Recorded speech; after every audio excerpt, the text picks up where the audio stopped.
We are in a state of emergency. Prejudice. Wrote a song about it? Like to hear it? Here it go. Free your mind.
Let's be honest.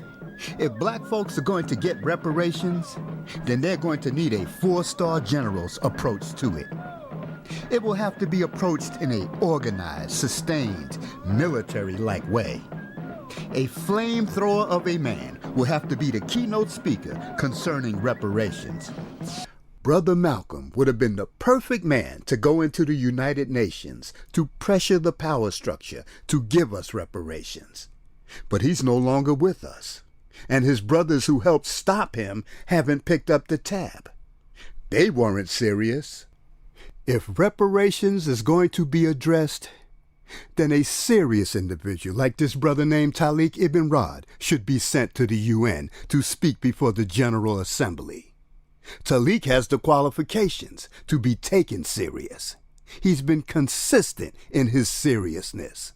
He's a man that's not going to go into the UN and bite his tongue. He's going to express how he really feels. He won't modify his delivery. He won't flip the script, buck, bow, smile, and beguile. He'll let the power structure know how black people really feel and why they need restoration for the mental and spiritual destruction done to all of us. Go get him, wake him up in the middle of the night, and bring him to New York. He'll come in a clean but wrinkled undershirt with a loose-fitting collar.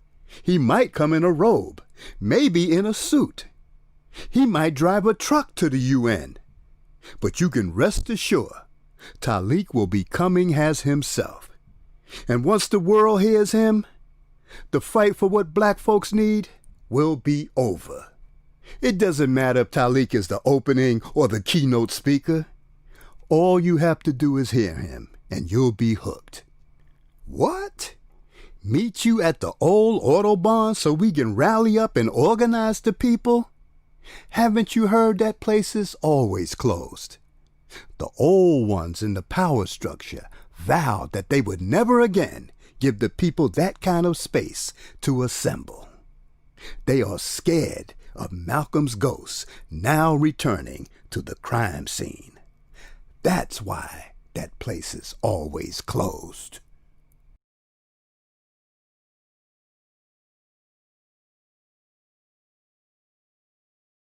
This is Dusty Basement Studios, and we approve of this message.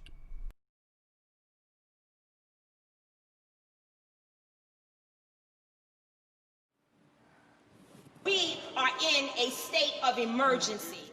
Prejudice. Wrote a song about it? Like to hear it? Here it go. Free your mind.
Peace forever and always. I'm Soul Sister J. I'm Soul Sister D.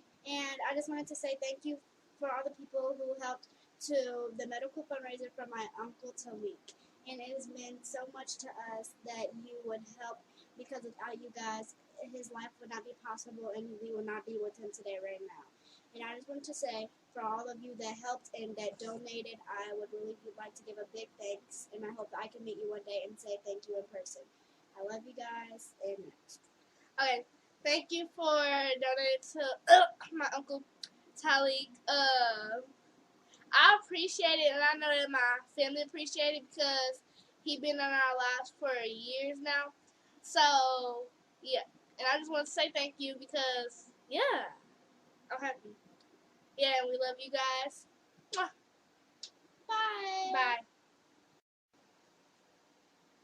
Peace forever and always. Peace forever and always. Peace forever and always.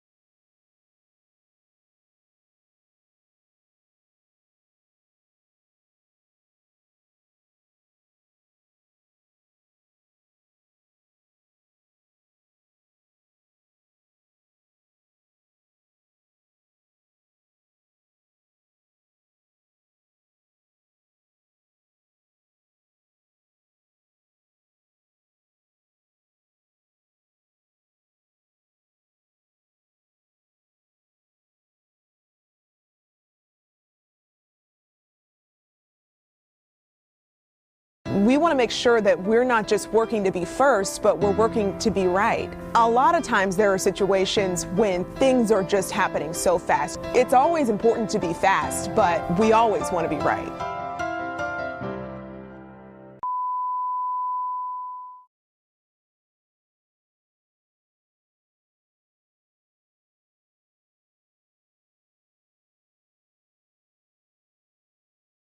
Since the 1930s, the true identity of Master Fard Muhammad has been hidden from the believers who have joined the Nation of Islam and the public at large.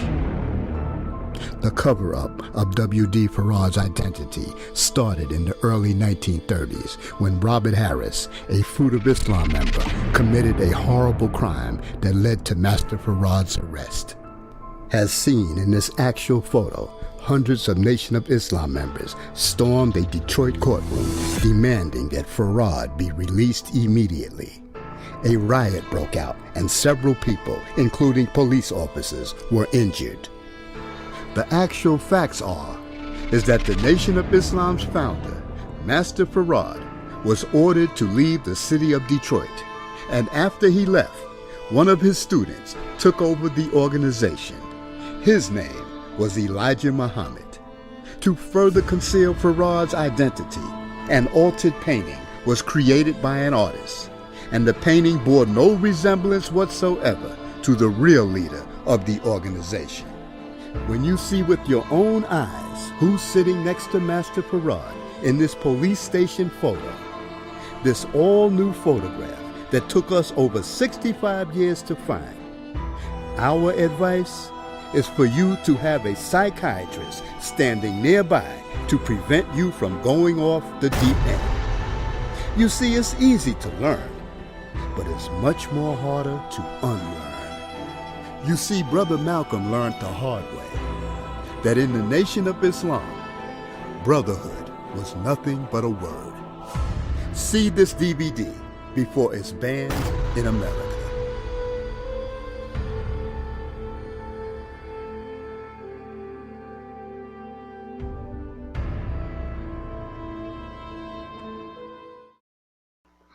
And that is Brother Taalik from the Reality Temples on Earth channel.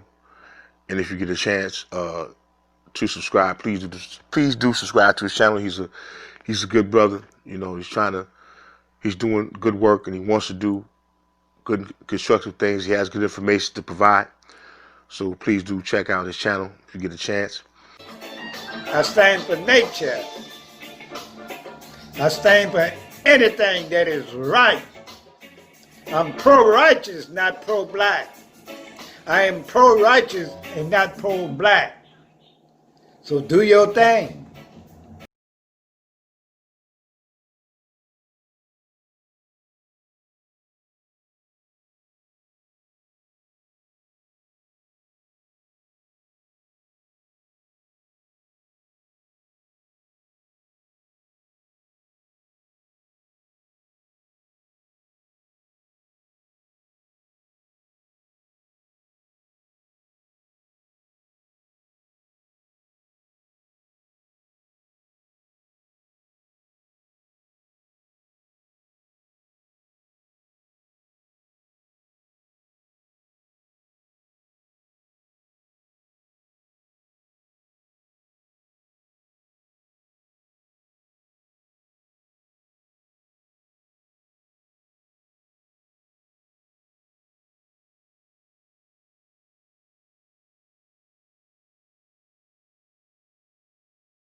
This message.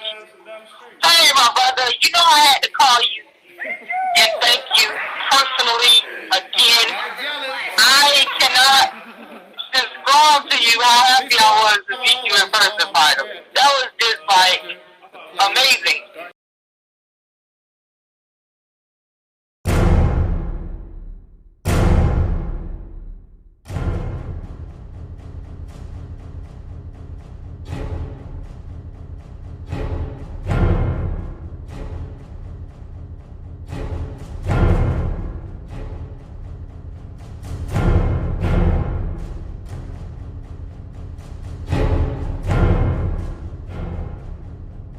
Just then, the gunfire went off.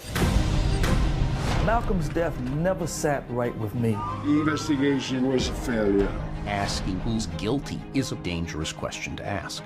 What is the real story? It's in the history book. Leave it there. Leave it alone.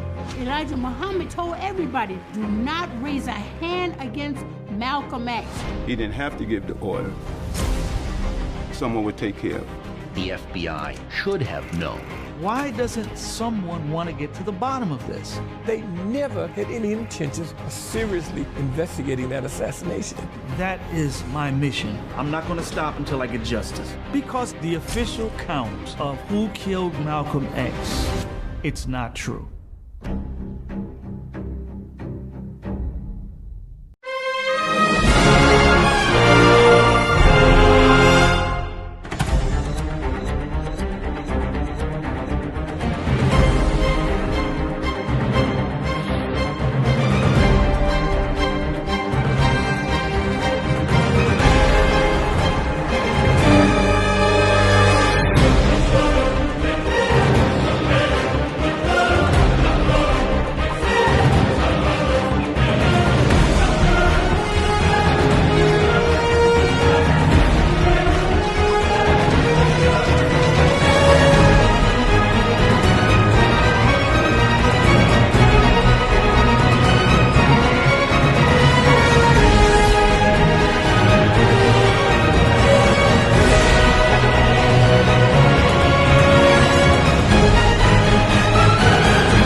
I'm Derek Grayson, and our country is in a fight for its soul.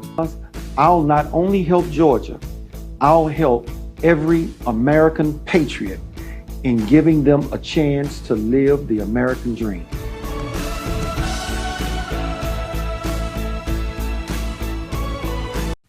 Free your mind and the rest will follow. Be colorblind, don't be so shallow. Speak your mind and change will follow.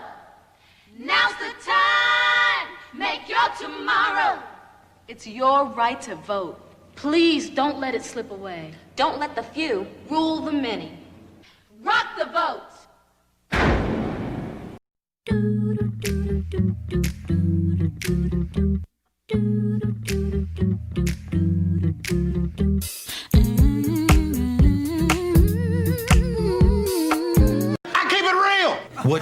Cause I keeps it real like that. I keeps it real.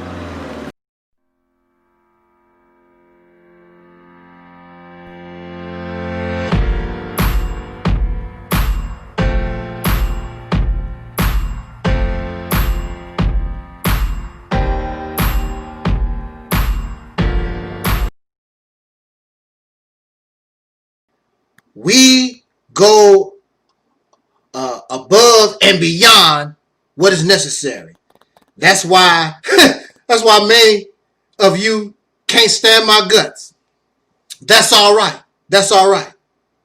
Because there is always a consequence. Whether you like me or not, when you reject reality, when you reject real truth, there's going to be a consequence. Matter of fact, the reason why you stay in the condition with all your black scholarship, with all your black teachings, with all your blackity black, black, black, your condition is not getting any better. In fact, I could honestly say, and anybody with any type of eyes can observe, that your situation is getting worse. Because your delusions and your fairy tales is not real. In your mind, you are all such and such, but the reality is you're nothing but a comfortable slave, whether you scream black power or not. Let me show you something here real quick. Okay, if you can see that, I don't know. The best of Jermaine Jackson, En Vogue. Ooh, I love En Vogue. En Vogue. Off the Wall. Now, clearly, this is a bootleg. This is not real. It's not real. It's generic. It's a knockoff. Whoever made this bootleg did not have the permission of the record company or the artist. It's a bootleg. It's a fake. You have to have the permission of the creators in order to manufacture a credible, valid disc. Because this same bootleg, if you get the permission from the record companies, the publishers, and the artists, this actually could be a legitimate copy instead of a bootleg. There are many of you, black power, black conscious, black whatever you want to call yourself, y'all are a bunch of fakes. You put on these costumes. I call them costumes because you're supposed to be an African. What country does these African clothes and how you dress and how you talk and care? What African are you trying to be? You are a knockoff. You are a bootleg. You're not real. There are those who are angry at me because I refuse and I reject that we be called African. First of all, we've never lived on the African continent. And just because my mama was born in Mississippi, I live in St. Louis. What that has to do with me? Does that make me a Mississippian? No. I'm St. Louis. My mama was born in Mississippi. So it makes no difference. Technically, it don't make no difference where your ancestors came from. You are not them. My mama was born in Mississippi, and now I'm here in Missouri.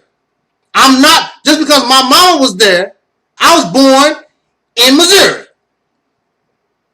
The whole thing right off the bat don't make any sense. So how are we African Americans? We've never lived on the continent, period. Never. Going on 500 years. And you keep saying African. I will say this over and over again. Africa is a continent. It is not a people. It is not a human being. It is not a tribe. It is not a nation. It is a continent. When you're talking about being an African, be specific. Are you Rhodesian? Are you of Ghana? Are you of Somalia? A Nigerian? Congolese? What African are you trying to be? Whatever African you're trying to be, you're a bootleg. You're generic. You have never lived in Ghana. You have never lived in Somalia. You have never lived in Africa at all, period. So to call yourself African, I don't care what your grandmama came from. I don't care who your grandparents was. I don't care who your ancestors was.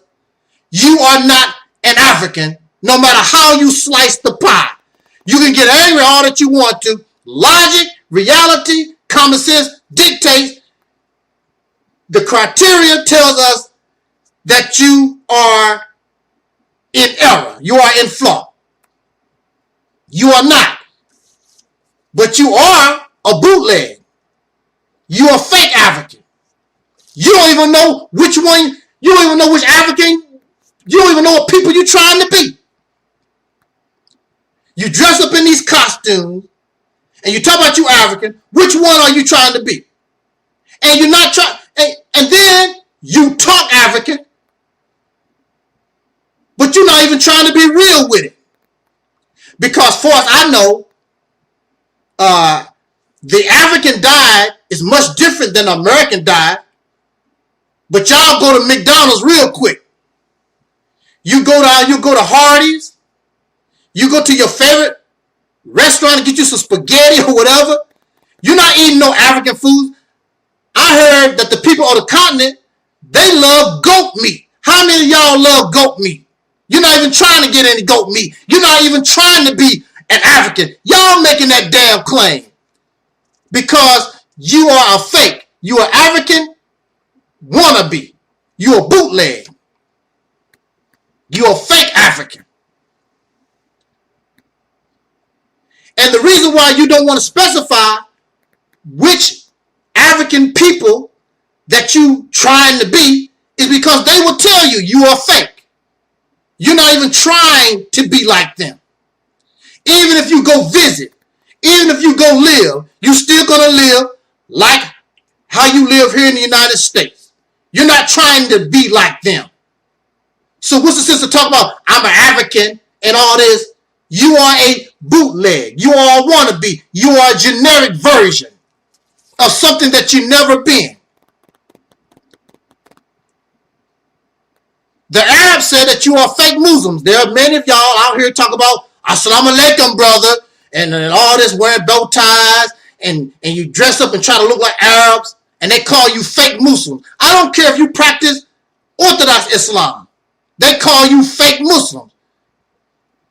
Because the American black man had nothing to do with Islam, period. It is not your nature. That's a damn lie. You don't have to teach nobody your nature. Islam was forced on dark-skinned people just like Christianity was. That's why many of them became Muslims. So since the Quran even says that it was given to the Arabs via Prophet Muhammad, given to them as a religion. It is not a nature. It is given to you as a religion. It is called a religion. It is not nature. Because nature you don't have to teach. You don't have to teach people about sex. You will figure it out. You don't have to teach nobody about taking a dump. You will figure it out. Anything natural, you will figure it out. But Islam, religious teachings, somebody has to brainwash you and teach you because it's not natural. And why would God give you Arab leftovers? If God is so great and so powerful, why when it comes to the Negro, why he's going to give us Arab hand-me-downs, Arab leftovers? And why would you accept that, knowing that somebody else had it?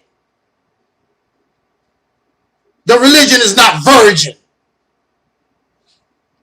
That's because you are a generic. You're a generic Muslim. You're a generic African. You're a generic Moor. You're a generic bootleg Hebrew Israelite. You are a bootleg Egyptian from Kemet or whatever you call yourself. All these things because you had nothing to do with the creation of that identity. Since the people who created this music, they are the creators, they can determine what is real and what is fake. They will call this a bootleg. Even though it can sound and it might look like what they produce, but if you didn't get their permission, they had nothing to do with it, then it's fake. It's a bootleg. You had nothing to do with Islam. You have nothing to do with Africa. You have nothing to do with these identities. That makes you fake. You're a bootleg. Then you have the nerve to try to make mockery. Here you are, a copycat, the great pretender. You look funny with all these different clothes trying to be somebody, you don't even know who the hell you're trying to be. You want to make mockery of somebody like me who tells us that we need to create our own identity based on our own uniqueness, understand who we are and what we become, and stop begging others for an identity, trying to force yourself on other people. You look silly and fake. Bootleg. You're generic. I would rather be original. I would rather do my own thing. I don't need no Arab. I don't need no damn Africans. I don't need nobody. I use my brain to create my own identity, create my own culture, my own way. The only one who could claim what I become is those that I give permission. Just like these other people created their identity, you create your own. The same way they created their identity, they got their gods, their cultures, their languages, you can do the same thing. What's wrong with you, soul brother and sister in America? You too damn stupid. You don't have no creativity. You don't have no imagination. You don't have no talent. Everything we get, we give it to Caucasian people. We let other folks have it. We give it whatever we have to the Arabs or to the Africans. You give yourself. That's why you don't have no identity. That's why you don't have nothing. Because everything that you are, you want to give it to everybody else. The hell with them. Then they turn around and you want to try to be part of them because you gave them part of yourself. Now they want to turn around and call you fake. They want to call you generic. You a bootleg. You a fake Muslim. You a fake African. Well, I got news for you, African. I got news for you, those in America. I got news for you, Arabs. I got news for all you suckers around the earth. We don't need your ass. We can do just fine without you. Because if we keep everything that we are the most talented on this planet. We are the wisest. We are the most humane. We are the most compassionate. We are probably one of the only people on this planet that can say we have not brought harm to nobody. Except when we were fighting the cracker wars. But besides that, you can't say that we done anything to anybody. Thus, that's why you need to separate yourself from evil. Stop being a bootleg. Stop trying to force yourself on people who don't even like you, don't want you. They just want to use you for your talent and then talk about you like a dog. No, no, no, no, no. You are smart. You are wise. You are intelligent. Wasting your energy and your time trying to be somebody who you're not. Don't even make sense. But it does when you still have a slave mind. Even though you holler black power and conscious, you're still a slave. Things that make you go, you know, these aren't jokes, these are thoughts, these are things that make you say,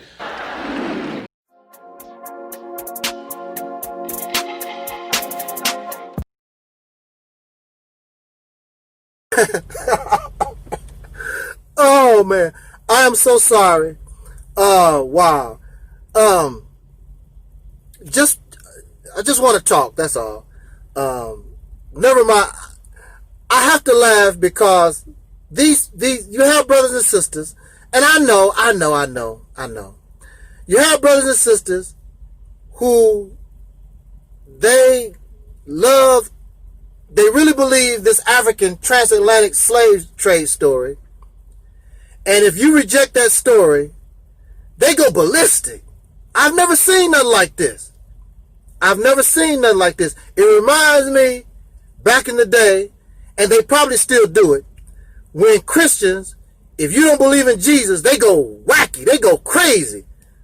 You're going to hell and you're going to be damned forever and just, I don't want nothing to do with you.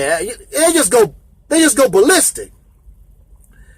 And I see the same thing in these brothers and sisters who believe in the transatlantic slave trade, that the dark-skinned people, the descendants of slaves born in America having dark skin, they believe. They never tell you they know. They all, just like religion, just like Christianity, they say, they always ask you, you don't believe you're an African? Why they don't say, don't you know you're an African? They say, why you don't believe you're an African? You have to say that you believe in an African because it's questionable. I'm just like everybody else. I was raised on roots and Kuta Kente, and we was taught in school that we were Africans. We were shipped on boats and all like this. But when you use common sense, when you use mathematics itself, something about that whole story don't sound right. I might do a Google Hangout this weekend or during the holiday weekend on this topic. I really don't like messing with it no more because it just don't make sense.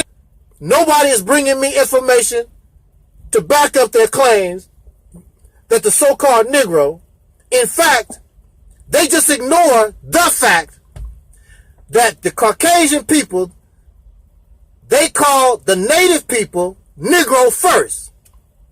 Then they gave the name to us. Is that a coincidence, or are we the same people? Huh? Now look, we are Africans. What? They never tell you what Africans we are, but they do say, or they try to narrow it down to West Africans. And when it comes to me, and see, this is the thing about it. I do not say that we don't have what is called, African blood, the people from the continent. I'm not saying that. I'm saying that the vast majority of us and the original breeding stock of what is called the Negro, the colored people, the black people in this nation, the original breeding stock, the majority of our bloodline is Native American. They was already here. Dark-skinned people was already here, just as dark-skinned as I am or any other African. The only difference that I see is that the native people was dark-skinned, but they had a red hue to their skin color. When you look at many of the African people, the people on the African continent, they have a more blue hue to their dark skin color. And when you look at the so-called Negro, many of us, even myself, when you put us in our dark skin in the light, it's not blue, it's always brownish red. Thus, the name the Red Man. You dark skinned, but you got that red hinged color to your darkness. Thus, the name the Red Man. They call the native people the Red Man. So, there are some when they look at me, they say, oh, you look like one of those Africans. They never specify. I have a video, and y'all need to look it up. I will probably put it into my description box in future videos that I make. The video that I made is called How the White Man Created Black People. And when you look at the process of what happened, then you understand everything. I look like some African. Let me tell you something. Some people like peaches. Some people like peaches. They go to the store and they grab something that look like a peach, but it's not. It turns out to be a nectarine. A nectarine is a hybrid fruit. It's a combination of a plum and a peach, but it looks more like a peach. And you grab the nectarine thinking that it is a peach. Makes no difference what I look like. I am not an African. I am not them. No matter what I look like. And then when you look at the so-called African American in general, what African people, what West Africans do we look like? Which would almost be impossible, because the so-called Negro, the black man in America, soul brothers and sisters in this nation, we come in various hues. We have different features. Some of us have large noses. Some of us have broad noses and narrow noses, big lips, small lips. Some of us actually do have naturally straight like hair. We come in all kinds of varieties. If you was an African, then you would be similar to some West African, and we don't look nothing like them.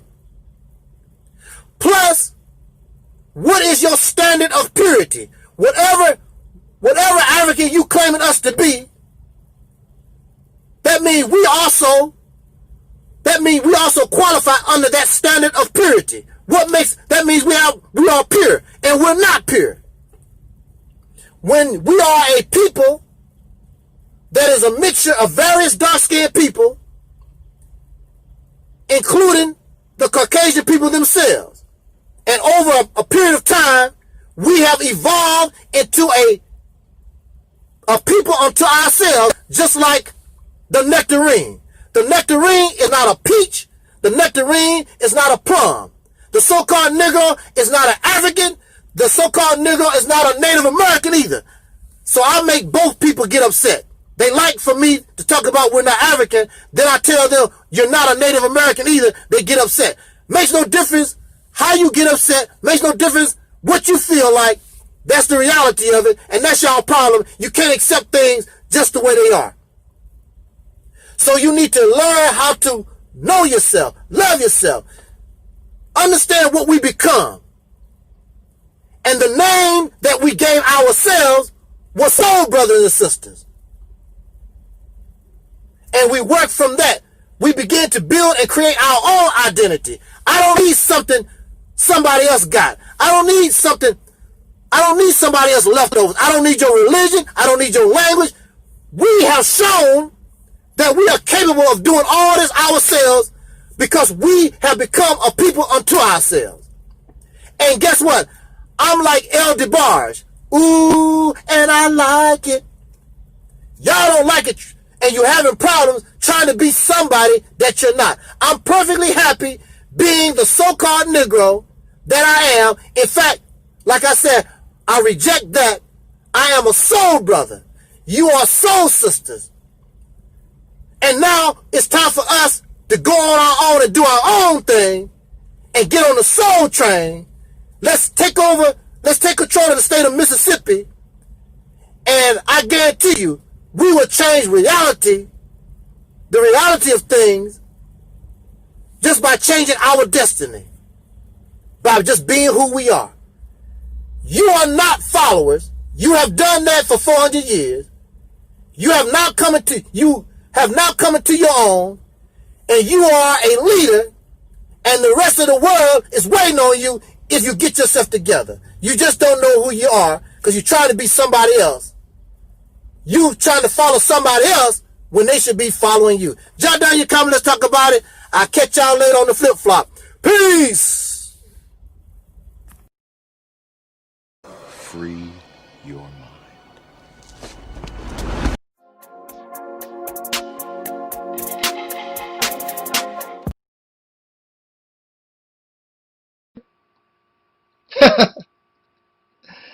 Just nasty. That's what we want to talk about. We live among savages. You don't have no need for a mink coat, but you willing to kill animals so you can wear fur like they used to wear fur living in the hillsides and caves of Europe. So you wear earrings and diamonds and gold. And you wear $5,000 suits. And the men wear diamond rings in their ear. How cute. But when it's all said and done, they call themselves civilized. But they ain't nothing but a bunch of civilized, I call you intelligent savages. A nation filled with freaks. What brings me to this particular topic was that I was speaking with and having a conversation with some of my relatives, and one of them brought up something they heard or saw. Some guy was talking about he wanted to drink urine right after female urinate on the toilet, and he'd go around and he will lick her vagina after she finished urinating. How filthy and nasty. But this is something that is coming from out of a civilized society. So you need to tell me and explain to me with something like this going on and somebody is actually bragging. What is being civilized? I live in a nation surrounded by people with no modesty, no kind of shame.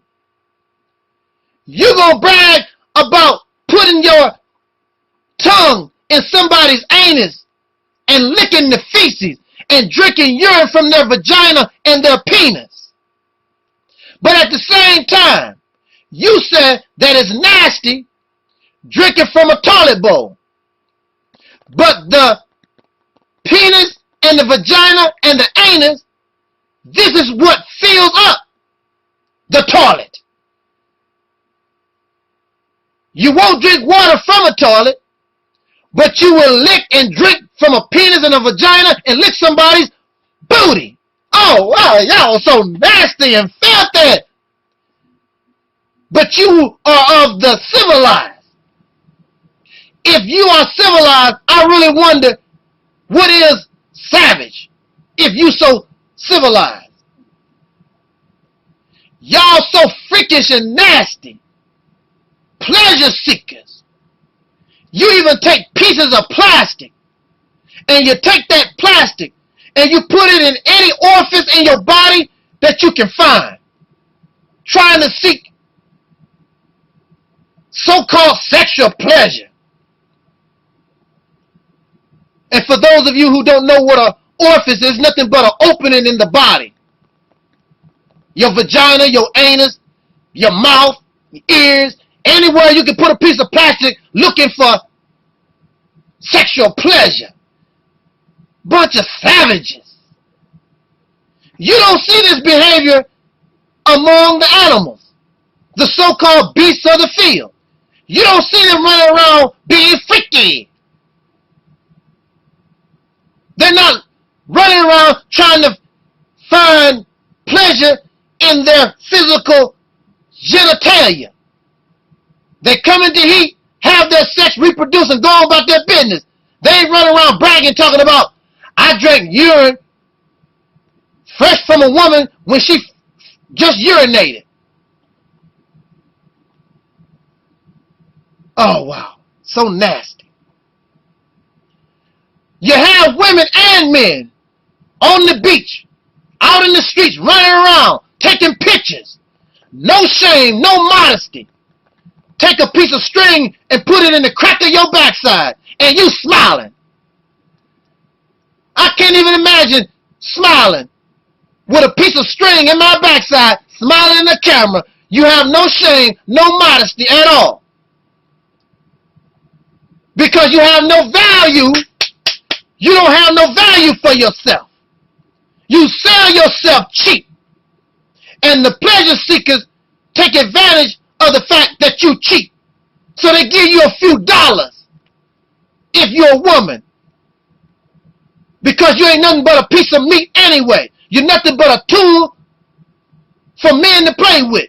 And they give you a few dollars to put a piece of string between your backside and put a piece of cloth, or maybe just get outright naked, give you a few pieces of silver, and you smiling. I'm sexy. I'm sexy. I'm so sexy. I'm so sexy. You are a fool. I've never been around such a group of people so stupid. Idiots. You run around and get drunk on Saturday night, maybe Friday night.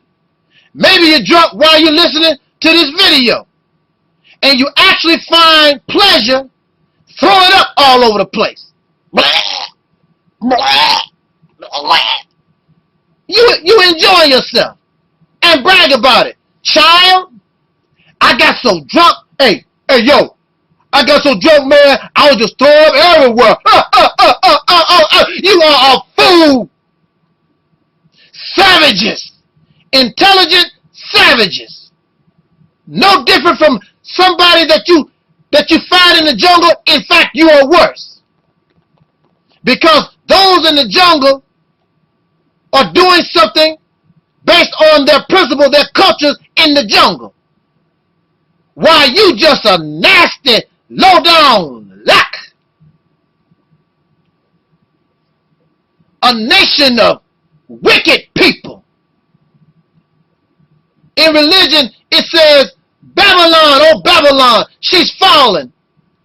She's become a habitation of devils. A place for every foul and filthy bird.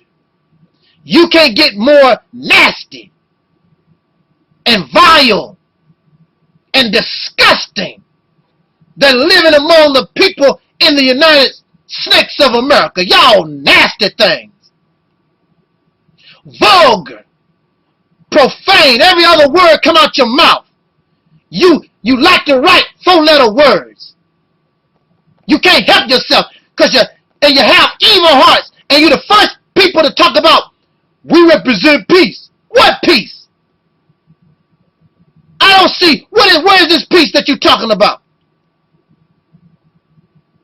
How are you going to have peace with savages? Intelligent savages. Every other word come out of your mouth is a 4-letter word.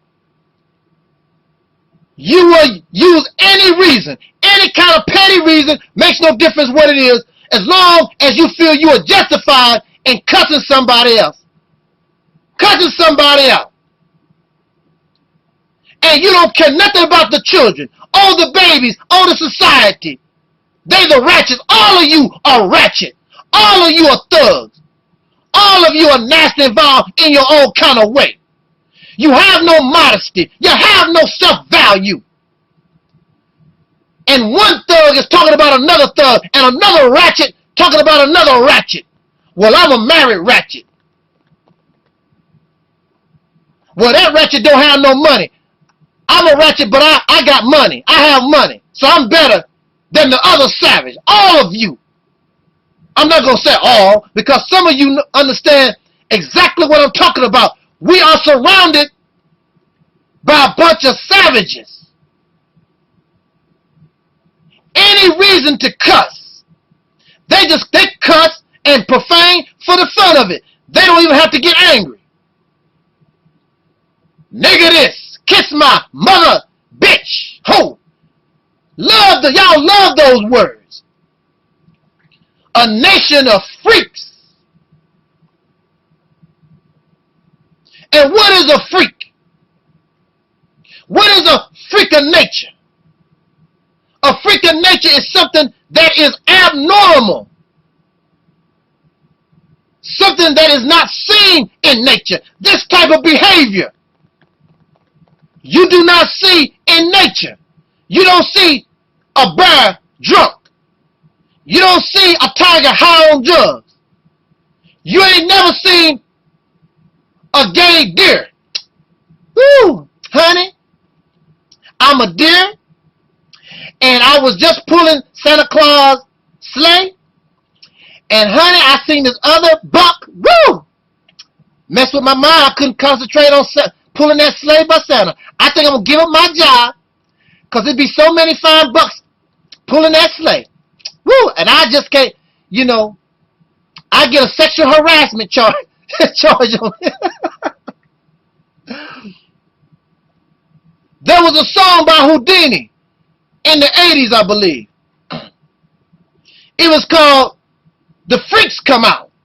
When they come out? The freaks come out at night. The freaks come out at night. That's when you really see people in their utmost freakiness. Because a freak is a predator. They come out at night, not to kiss, not to love, not to hug. They come out to prey on the unsuspecting, on the weak. So you wait till it's night so you can rob somebody. You wait till it's night so you can drop bombs on somebody. You wait till it's night so you can rape somebody. You wait till it's night so you can molest a child. You wait till it's night, because that's when the freaks come out. You willing to do anything at any time, eat anything at any time. Then you sit around and you make mockery of so-called savage people. But when you look at so-called savages, you don't see homosexual savages, do you? You don't see dope fiends among the savage. You don't see pedophiles running around the savage. The savage is not $17 trillion in debt, but they savage. Savages ain't on welfare. You don't hear the savages talk about somebody raped me last night. You don't see savages licking and drinking urine and feces from somebody's booty, do you? From the savages. But I live in a nation that calls itself, I guess, the first world. Because everybody else, the third world nation, so it has to be a second world nation and a first world nation. You are the example of humanity. If these freaks are the examples of humanity, then why are you angry with me when I say, if there is a God, and that God told me, what do I want to happen? And I tell God, destroy all of you, all of y'all freaks that come out at night, including myself, and I'm not a freak. Get rid of all human beings. You don't deserve to live. All this intelligence. Oh man, all of this intelligence that you claim you have, and the only thing on your mind is putting a penis in your mouth, taking your tongue and put it in somebody's backside. With all this brain, supposed to be the most intelligent life form on this planet, that's all you think about. Freak stuff. At one time, it was a bad thing to be called a freak. It was a shameful thing. Don't call me no freak. Because we know what freaks do. Freaks will do something that is abnormal. Something that is outside of the norm. Outside of nature. Then there are some of you because you are quote unquote married, I need me a freak in the bed. So being married justify you being filthy and nasty and vile. But at least you hide your filth behind closed doors sometimes, because y'all get a video camera. And you so proud of your freakishness, you so proud of your filth, you want to put it on video. Then you want to act shame when somebody find it. If you put it on video,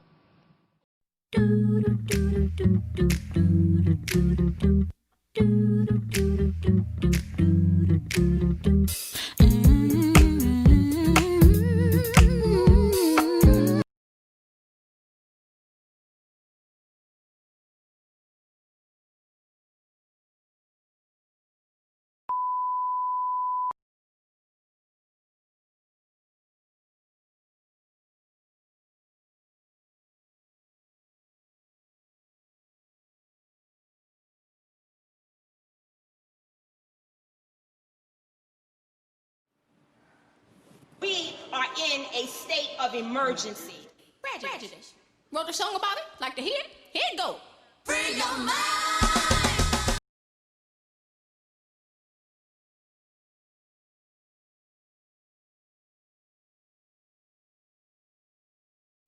And if you go to Africa and search your race, you'll find out quick you're not an African American. You're just a black American in Africa taking up space. Perfect. Perfect. Perfect.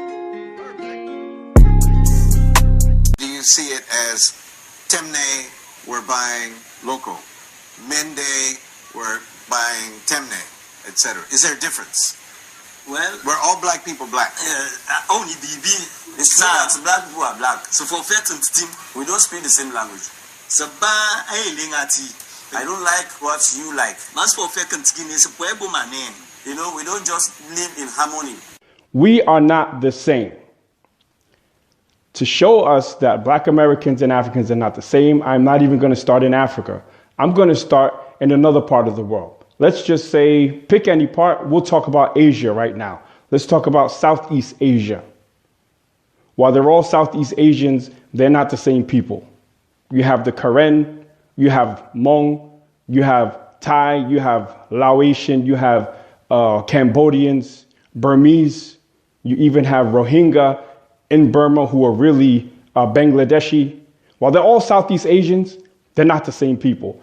Different languages, different cultures, different phenotypes. While they may look similar, they are not the same. Take it to China, the continent of Asia, right? A Japanese and a Korean are not the same. A Korean and a Chinese are not the same. If you go into China, a Han Chinese and a Uyghur are not the same. Now let's jump into Western Europe. A Dutch, a Spanish, a Portuguese, they are not the same. While they have similar phenotypes, they have different cultures, speak different languages, they are not the same. So why are we still trying to say that all black people are the same, that we're all Africans? So I'm going to hold the Africans to task here and say, look, don't try to use Africa in one case as we're all the same, but then when it comes to the negative, say, no, I'm Nigerian, I am this, I am that. You can't have it both ways. So Africa is a continent, and we're about to get into that. Shout out to 50 Deep. So here we go. 54 countries, 1.3 billion people, 3,000 tribes/ethnic groups, and you have subsets in those ethnic groups, 2,000 dialects and languages. A lot of these people can't even communicate unless they're using what? Colonial languages. And we have English, French, Spanish, Portuguese, Afrikaans, and now Chinese. Now, let me throw some shots here. I'm on one today. How the hell are y'all speaking other people's languages in your own country when you're the majority in your own countries? How the hell are the English and the Dutch in South Africa during the Boer Wars, the first and the second Boer Wars, fighting over control over African resources? That's soft as baby shit right there. We're gonna go deeper. So hey, I'll give it to you guys. Africa's a continent, but there's different countries, right? So now let's jump into these different countries and I'll show you that even in the same countries, they're not the same people. So in Ghana, you have approximately 100 tribes with different subgroups, historical conflicts, current conflicts. And one of the current conflicts is the West Togoland separatist movement. It's armed. They are violent. They took over the Mepe police station, or they attacked the Mepe police station. And if you go to my video, Is West Africa on Code? At the end, there was a Dutch man that was made the some sort of chief of development, a development chief, which is basically, you know, you have more money than us, so we're going to make you a chief so you can develop our shit. They are organized and have coordinated attacks, one on a bus station and the police station, and they've been catching like small groups of people from the West Togoland separatist group. So now when you look in Ghana, you had the Fante versus Ewe conflicts. You have Ewe versus Ashanti, Ashanti and Ga, who were at one point allies, versus Fanti, Achem, and Achuapem or Akuapem. If I'm messing it up, I'm sorry. So now that's Ghana. When I was on the airplane going to Ghana on KLM from Amsterdam, I had an Ashanti ask me, where you staying in Ghana? I said, I'm going to Jamestown. He said, be careful. There's Ga people there. They're very, he called them aggressive. Stay away from them. They're dangerous. So this is an Ashanti telling me to stay away from a Ga. And mind you, the Ashanti and the Ga were allies at one point. So they're not the same people, and they will tell you they're not the same people. Let's go to Nigeria. 6 major tribes, right? You have Edo State, you have the Edo people, you have Hausa, Fulani, you have Yoruba, and you have Igbo. Now the Igbo, had the Biafran War. They were trying to get away. Why? Because they saw themselves as different people. And there was also political and financial stuff, and people from outside of Africa had influence on that. I get it, Shell. But they don't see themselves as the same people, and therefore there is no real sense of Pan-Africanism. It's all nationalism, tribalism, geographicalism, if that's even a word. They are not the same people. Now we're going to go to another part of Africa. Stand by. And I'm talking about these conflicts not to really blow up try to make Africa as messed up or put it as it's messed up. That'll probably come later. But this is to show you that in Africa, these groups don't see each other as the same people. In Guinea, if you're following the news, you will see that it's election time there. So there's already ethnic tension between the Malenke and the Fulani. And this is all because of election. Why? Because if, someone who's pro-Fulani or Fulani gets in power, they're going to hook up their people. Yes, that's human nature. It's not exclusive to Africa. But these ethnic tensions in Africa are real. Cameroon, the Ambazonia conflict. Now, this conflict is literally if I'm going to simplify it, it's about French speakers versus English speakers. You call the Francophone versus the Anglophone, and they're killing each other over this. Burkina Faso, the north of Ghana. You have in the north of Burkina Faso towards the Sahel region, you have the government versus the Fulani, and the Fulani versus the Mosi versus Fulani. They're killing each other. I don't know who it was, if it was the Fulani or the Mosi, but they killed like 165 people from another tribe. The government got caught slipping. So there's a tribal and war that has terrorist elements in the Sahel. And what is the Sahel? This is basically that buffer zone between northern Africa, which you have different tribes, the sand tribes like the Berbers. They are actually Amazi people. You have Bedouins. You have a whole bunch of different tribes up there. But once you hit the Sahel, then you start getting into the admixed African, or the Arabized African, as I like to call them, who feels themselves more Arab than African. And they, especially in the Sokoto Caliphate, the Ghana Empire, and a couple of others that I can't say off the top of my head right now, were giving slaves and providing slaves to the Arab world and North Africa. So that's Burkina Faso. So when people talk about Ghana is so safe and this and that, it's looking safe right now. But mind you, Last year, there was an arrest of, I believe, 3 to 4 people in Accra who came through Burkina Faso and were plotting a terror attack in Accra. Most of the guns that are smuggled into Ghana are coming through the northern border, which is why there's a military presence on the northern border of Ghana. So don't let these people, aquaba your ass to death and lull you into a sense that shit is sweet in Ghana. It's not sweet. So now let's go to Mali. This is a couple of months ago. It was the Dogon versus the Fulani. They were killing each other. So what is this? This is Fulani herdsmen versus farmers. So the farmer herdsman conflict is crazy, and it's going down in Nigeria right now as we speak. If you subscribe to BV1 channel, he talks about a lot of the conflict that's happening there between the Fulani, and of course, Buhari is the Fulani.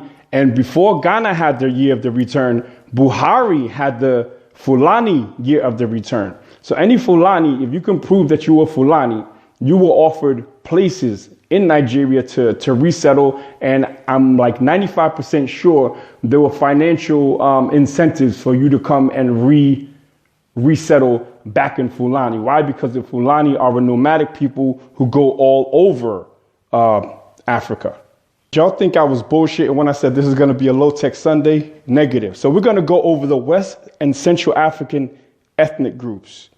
So you have the Hausa, the Bakundu, the Yoruba, the Ashanti, the Fulani, the Mongol, the Luba, the Mende, the Yafarafara, or Frafra people, the Vai, the Mole, Dagbon, Teke, Kru, Fang, Edo, Fanti, Tetela, Jula, Mosi, Ga. This is just a snippet of the tribes that are in West Africa. They don't see each other as the same people. They have fought each other at times. They have been allies at times with each other.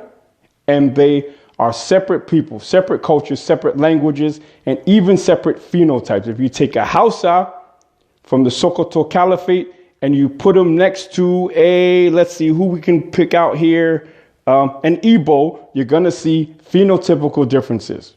If you take a Horner from East Africa and then you put him in Nigeria, or you put him in Ghana next to a Dangbe person, totally different phenotypes. So the continent of Africa has a lot of genetic diversity, and therefore they are different people. So now let's talk about my people, the Black Americans. So why are we not the same people? Because similar is not the same. You can have a similar phenotype. You could even be culturally similar, which we are not. We are totally culturally different due to the circumstances we had to face in America. And we have admixture from other groups. So if in Africa, they are not the same people, how the hell are Black Americans trying to say that they are the same people with Africans? So remember all the ethnic groups from West Africa, right? We're going to take them and I'm going to show you what Black Americans are. Whoop! We're a mixture of all these West and Central African ethnic groups. And then you add that with the British, French, Dutch, Belgian, Spanish, and Portuguese admixture. And then add that to Native American admixture. And all that together creates Black Americans. So this is not the same as one of these. Simpler, I cannot break it down for you. Simpler, I cannot break it down for you. The African will tell you, you are not an African. They will call you all kind of names. From East, they call you Baria in the Horn. In the West, they call you Obroni or Yimbo and Akata. They're telling you, it's time we start listening, okay? And when we look at these numbers, 1.3 billion Africans versus 45 million Americans, but our name is always in their mouth. There's less of Black Americans than there are Nigerians. That's one country in West Africa. So ask yourself the question, why is our name always in their mouth? Why? There's a couple of reasons. Because after everything that we've gone through, we've become the most successful ethnic group, black ethnic group to walk this planet. That's period, 100% fact. We had a hand in developing the greatest nation on the planet, which is America. While if I was really an American, like a real proud American, I would take that off. I would just call myself American. But being a black American is being proud of being an American under the reality of being black in that space. So when white Americans tell us go back to Africa, and then Africans tell us go back to America, we sit in kind of like a middle thing. But I'm like this, I'm 10 toes down, claiming my American, my black American heritage, 100%. While my black, no doubt, comes from Africa, and I'm proud to be black 100%, I'm proud to be a black American. So when we look at the other admixture, like the English, all that European admixture, I don't look at that as something positive. I'm gonna keep it 100. The Native American admixture, I do not look at that as positive as well, because again, when we remember the 5 civilized tribes, they owned slaves and they fought hard to keep them. So more simple, I cannot break it down. Black Americans are not Africans. We are of African descent and admixed. So if you want to get technical from a biological standpoint, we are technically mixed race people, but socially and culturally black Americans. So where does that leave us? And if you've been to Ghana, you've seen these paintings, right? And you've also seen these, right? This is what they hit you with the first week that you get there. Everyone's selling you these bullshit ass paintings that are not real paintings at all, because everybody seems to have them. And one dude told me that what it is, it's almost just like a coloring paper, and you put your own colors in, and you do that with real paint, but it's just cheap nigger trinkets.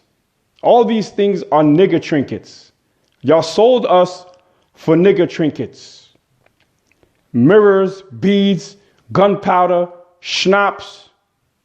And then when we go back, then you try to sell us more nigger trinkets.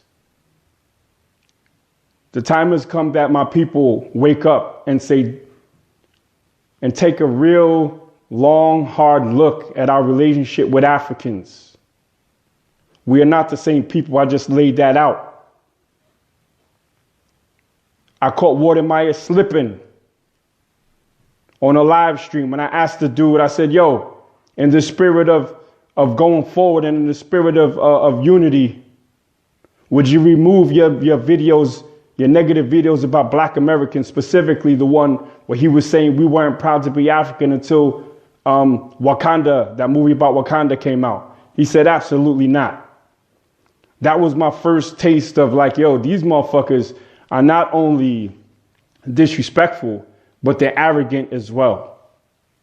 So what we have is a lot of hoteps and Pan-Africanists who've built these people up and gave them a false sense of importance. Because these hoteps have gone over there acting like they have no culture, acting like they don't know who they are.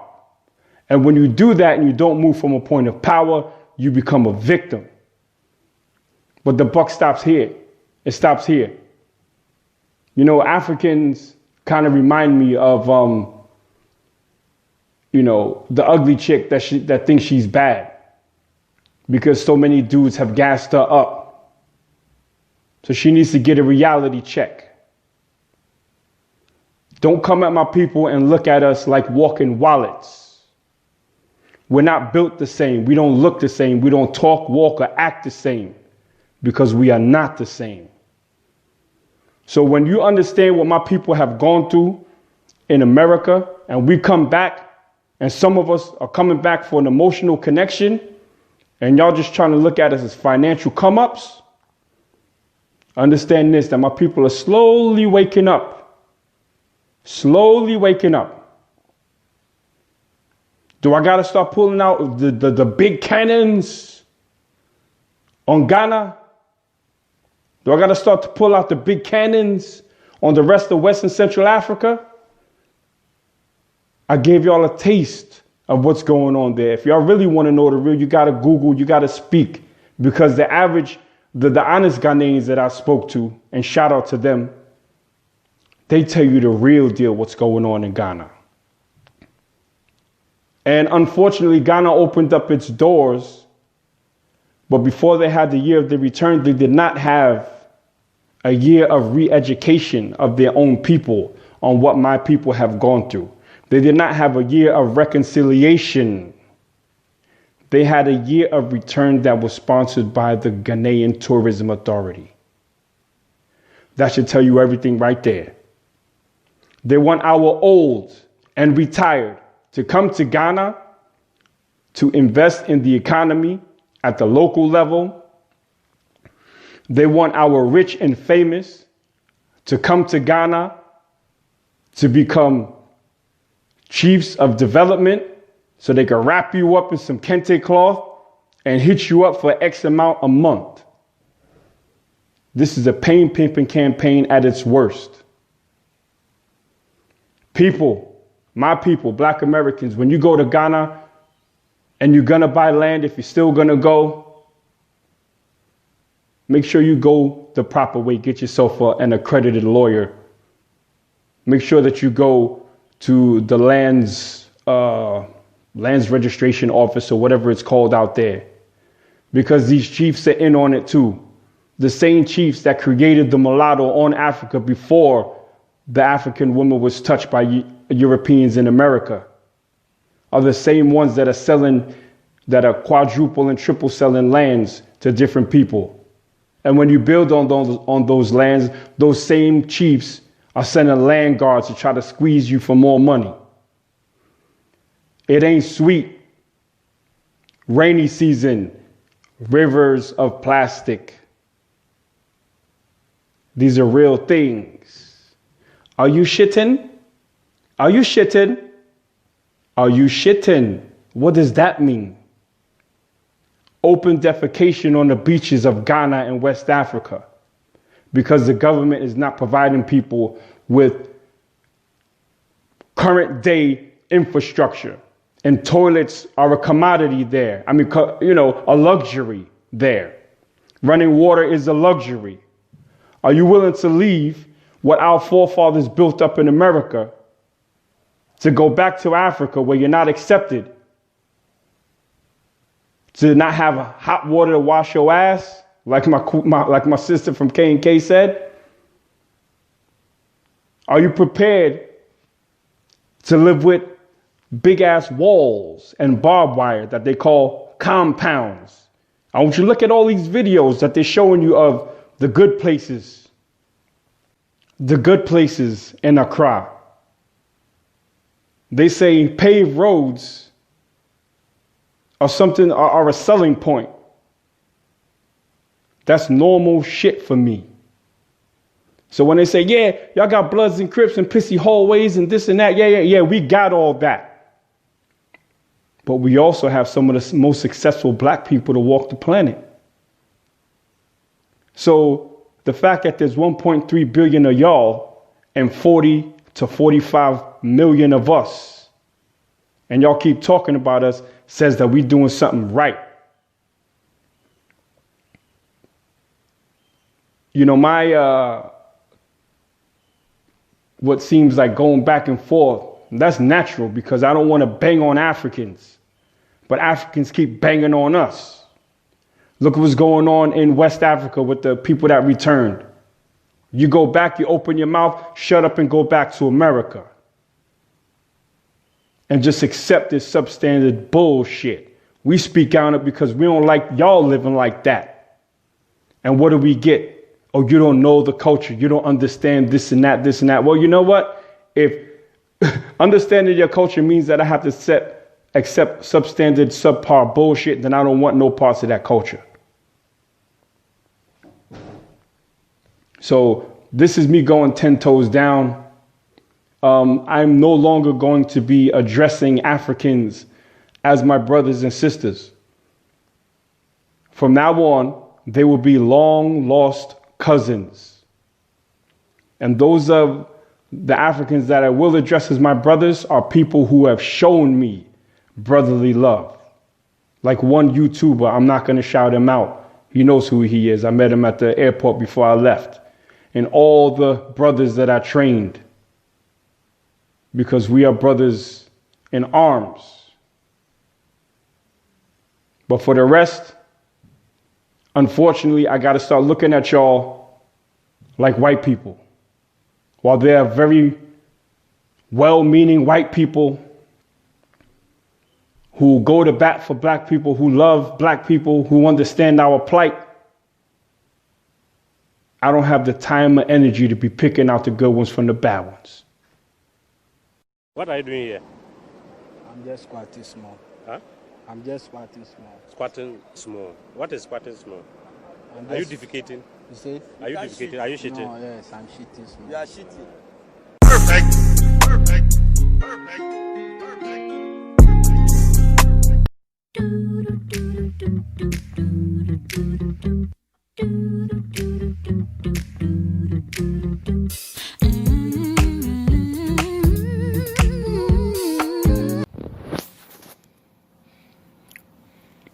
Hold up, wait a minute, let me put some truth in it.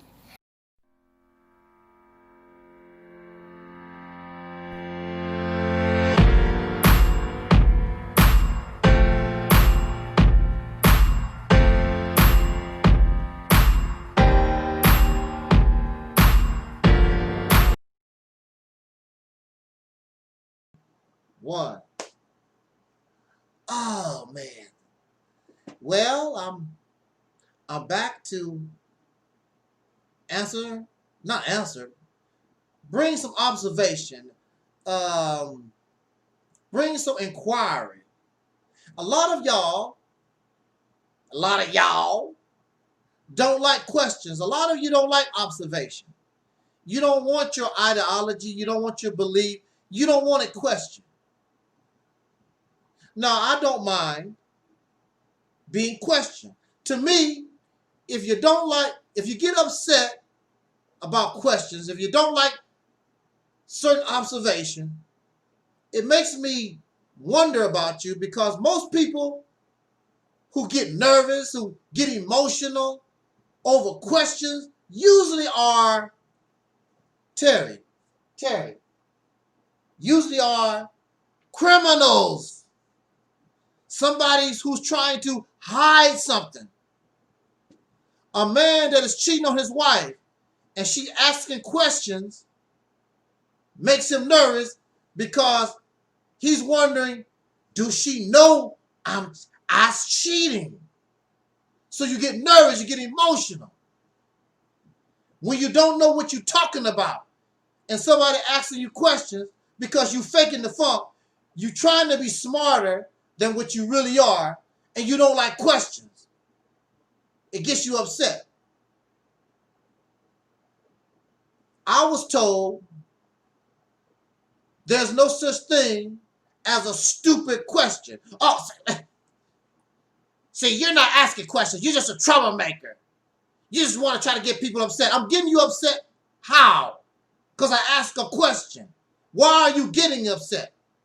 I'm not the problem. You are the problem. Why are you getting upset? Because somebody's asking you a question. I'm not asking you a question. I'm not presenting to you an observation.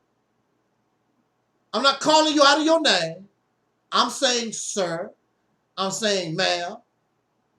And then when you give me an answer, and I politely tell you, well, that don't make quite sense because of such, because of this. It's not registered. Well, you need to do your research. You need to learn how to answer somebody's question. What's wrong with saying, I believe this, but I don't know? You don't want to do that, because then you feel what? Terry, they feel what? You feel stupid. And that's why you really don't like messing with me, because I make you feel stupid. But if you really know what you're talking about, if you're really up on your game, I would not make you feel stupid. I've asked many people questions. A lot of times they might say, I don't know. So since they say I don't know, What else? I mean, there's no, hey. But when you claim that you know, and you giving me these answers, they're not satisfactory. It might be satisfactory for you. It's not satisfactory to me. And I'm bringing you valid inquiry. I'm telling you the reason why.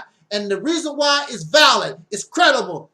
You got the problem because you think that you have some kind of truth, that you really know something, and you really don't. And I'm proving to you that you don't, but you become loyal. Why don't you just say, I believe this, and I'm going to believe it. I don't give a damn about nothing else. And so that's the end of it. That's the end of the conversation. But see, you want to present things to people like it's real, like you know what the hell you're talking about. And that's where the problem lies. Just say, I don't know. This is something I believe. Don't try to pass it off like this is a fact. Well, if it's a fact, if it's real, it can pass the criteria of logic, common sense, reason, and being analyzed and examined. It can handle being combed with a fine tooth comb. But it can't. That's what makes you upset. So, I present to us the question, to all y'all, I love Africa, Pan-African, African, RBG, African, I want to be an African, half African, whatever the stuff that y'all call yourself. The question I present is, I know that we are taught in America, in the good old United States, we are taught in school that our ancestors were kidnapped from this continent called Africa, brought here and made slaves. We watch movies about it, talk about it all the time. That's what we're taught. And some of us don't believe that, but that's what we're taught here in America as dark-skinned people, the descendants of slaves born in America, having African or native aboriginal ancestry. But you're neither. I make people angry with that too. But you're neither. And you can't prove you're one or the other. You're neither. You fit into none category. Yes, you have ancestry that could be people from the African continent, which you don't even know who they are. Could be people that's native, that was already here, dark-skinned people. And really, most of you still don't know who they are. Some of you, you have an idea. I hear y'all talking. I hear you talking, aboriginals. I hear you talking. But you're still neither. So I want to know, because I see all these people foaming at the mouth for Africa. Africa this, Africa, just obsessed with Africa. I want to see if those people on the continent are obsessed with us. So I asked the brother this question, and he got really emotional over the question. I don't know why, but like I said before, what's up with this emotion? Because somebody asking a question, observation. If you really don't know. But see, the problem is we think that we know. So he answers, and I respond with another question or observation that you don't like, because you're thinking that you're giving the answer and you don't have the answer. So do the people on the African continent teach their children that about 500 years ago, some of their citizens was captured and brought here to America, and now they are known as African Americans? Now, this person told me all these different countries that do that. Now, quite honestly, I have not done a lot of research on it or whatever, but I did do a quick Google search. I see no information. And the only thing this person could tell me, their mother went to one of those Ghana and saw the staging areas that they had for the stage before they got on the boat. That don't prove nothing. That's a tourist attraction. That's a way that you can make money, so you can make dollars. The question is, do they teach their children that about 500 years ago, some of the citizens, maybe even your relatives, was put on a boat, sent to America, and now they are called African Americans? I have yet to see a history book from those African people that they teach their, maybe that's the reason why they don't view the black man and woman in America as brothers and sisters, because they're not really taught about us. They're not educated on us. They're not taught that history. The only thing I found on the internet that even come close, there was an article written by somebody, forgot what their name was, and they asked their African friends from various nations, do you relate to black history? They said no. Now here we are in America, foaming at the mouth, trying to learn all types of African history. We become self-made scholars, foaming at the mouth, running around here trying to learn African history. And those people are not trying to learn your history in this country because, why? Because they can't relate. They say they do. This is what those African persons told this particular man or woman. I forgot who the author of this article was, a male or female. I don't remember. But they told them the reason why they don't relate to black history in America is because they're not there. They don't see themselves in this history. They're not there. Woo! So the reason why they cannot relate to black history in America is because they don't see themselves in the history of which they are not there. But here you are, foaming at the mouth, and you are not in their history at all. You never was in Egypt. You never was in Ghana or Somalia or nowhere in West Africa. The only place you ever known was right here in the good old United Snakes of America. That's the only place you ever know. But here you got people that you foaming at the mouth over. They telling you, I can't relate to the history because I don't see myself. How are you going to relate to a history or a people and you're not there? These people said that's why they're not teaching that they have any connection to you, because there is no connection. They're not part of our history. You're not part of their history. Y'all don't get it. It's just like this. Your mother is your mother. And the only time you become part of her history is when you're born. You're not part of your mother's history until you're born. Anything prior to you being born, you cannot relate to your mother. That's your mother. Y'all related, but you're not part of her history until you come into existence. There was no so-called Negro. There was no colored people in Egypt, in the history of Ghana or Somalia or Nigeria, those different places. West Africa. There is no so-called Negro in the history of the native people here. You did not exist. Chattel slavery created the so-called Negro, this people called black. Matter of fact, there's confusion. Is black a people or is black a race? Because if black is a race, if Africans are black, if black people are all over the world, and what do that make us? If black is a race, then what are we? What is our name? If black is a race, because those are black people technically too. But we're just called black people.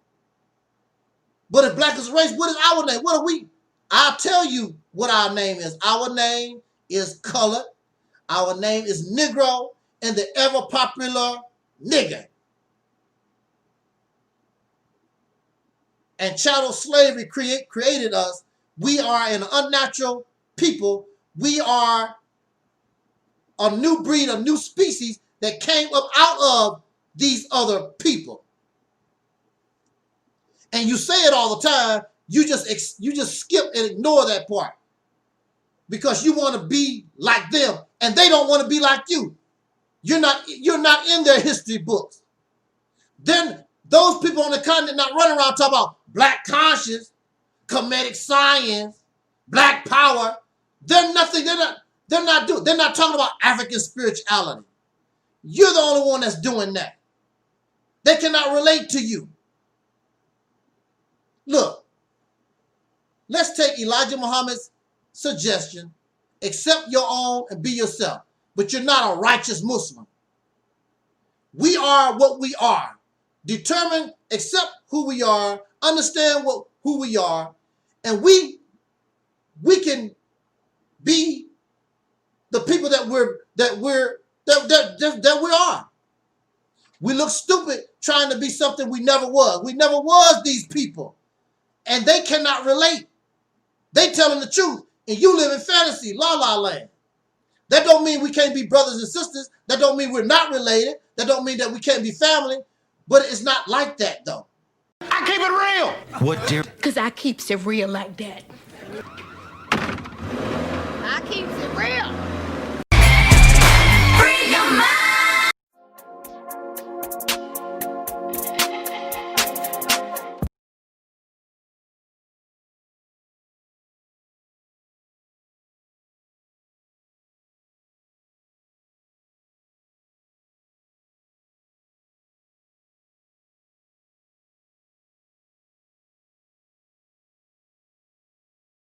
That's all I'm gonna say. Alright.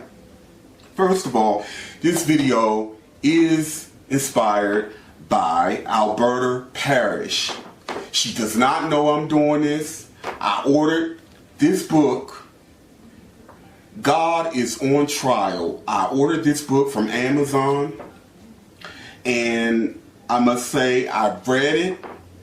It's very well written, very thought-provoking, and she essentially talks about her experience being many, many years in Christianity, growing up in it, and things that she experienced and observed throughout her sojourn, and what she went through when she ultimately began to shake the God spell and began seeing the truth.